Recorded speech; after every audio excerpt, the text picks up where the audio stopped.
ओम नमः शिवाय। दोस्तों, आपका मेरे चैनल पर स्वागत है। आज मैं षटतिला एकादशी व्रत कथा लेकर आई हूँ। एकादशी के दिन उपवास करें तथा रात को जागरण और हवन करें। उसके दूसरे दिन धूप दीप नैवेद्य से भगवान श्री हरि की पूजा अर्चना करें तथा खिचड़ी का भोग लगाएं। उस दिन श्री विष्णु को पेठा, नारियल, सीताफल या सुपारी सहित अर्घ्य अवश्य देना चाहिए। उसके बाद उनकी स्तुति करनी चाहिए। हे जगदीश्वर, आप निराश्रितों को शरण देने वाले हैं। आप संसार में डूबे हुए का उद्धार करने वाले हैं।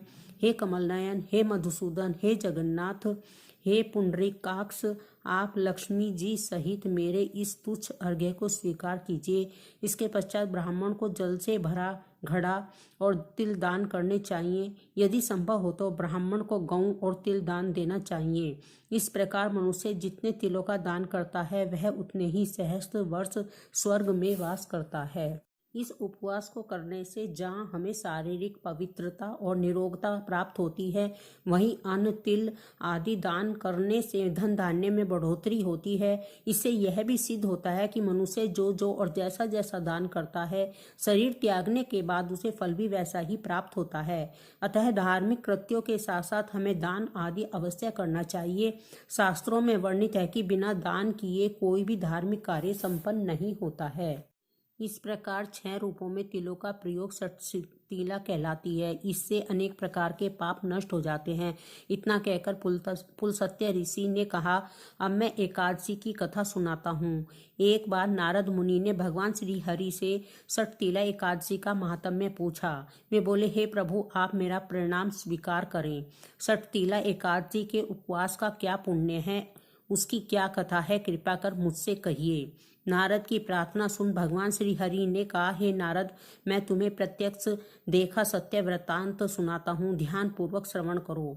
बहुत पहले मृत्युलोक में एक ब्राह्मणी रहती थी। वह सदा व्रत उपवास किया करती थी। एक बार वह 1 मास तक उपवास करती रही। इससे उसका शरीर बहुत कमजोर हो गया। वह अत्यंत बुद्धिमान थी। फिर उसने कभी भी देवताओं तथा ब्राह्मणों के निमित्त अन्न आदि का दान नहीं किया। मैंने चिंतन किया कि इस ब्राह्मणी ने उपवास आदि से अपना शरीर तो पवित्र कर लिया है तथा इसको वैकुंठ लोक भी प्राप्त हो जाएगा, किंतु इसने कभी अन्न दान नहीं किया। अन्न के बिना जीव की तृप्ति होना कठिन है। ऐसा चिंतन कर भगवान मृत्यु लोक में गए और उस ब्राह्मणी से अन्न की भिक्षा मांगी। इस पर उस ब्राह्मणी ने कहा, हे योगीराज, आप यहाँ किस लिए पधारे हैं? मैंने कहा, मुझे भिक्षा चाहिए। इस पर उसने मुझे एक मिट्टी का पिंड दे दिया। मैं उस पिंड को लेकर स्वर्ग लौट। कुछ समय व्यतीत होने पर वह ब्राह्मणी शरीर त्याग कर स्वर्ग आई। मिट्टी के पिंड के प्रभाव से उसे उस जगह एक आम वृक्ष सहित घर मिला, किंतु उसने उस घर को अन्य वस्तुओं से खाली पाया। वह घबराई हुई मेरे पास आई, बोली, हे प्रभु, मैंने अनेक व्रत आदि से आपका पूजन किया है, किंतु फिर भी मेरा घर वस्तुओं से रिक्त है। इसका क्या कारण है? मैंने कहा, तुम अपने घर जाओ और जब देव स्त्रियां तुम्हें देखने आए तब तुम उनसे षटतिला एकादशी का व्रत का महात्म्य और उसका विधान पूछना। जब तक वह न बताएं तब तक द्वार नहीं खोलना। प्रभु के ऐसे वचन सुनकर वह अपने घर गई और देव स्त्रियां आई और द्वार खोलने के लिए कहने लगी। तब उस ब्राह्मणी ने कहा, यदि आप मुझे देखने आई हैं तो मुझे षटतिला एकादशी का महात्म्य बताएं। तब उनमें से एक देव स्त्री ने कहा, यदि तुम्हारी यही इच्छा है तो ध्यान पूर्वक श्रवण करो। मैं तुमसे एकादशी व्रत और उसका महात्म्य विधान सहित कहती हूँ। तब उस देव स्त्री ने षटतिला एकादशी का महात्म्य सुना दिया। तब उस ब्राह्मणी ने द्वार खोल दिया। देव स्त्रियों ने ब्राह्मणी को सब स्त्रियों से अलग पाया।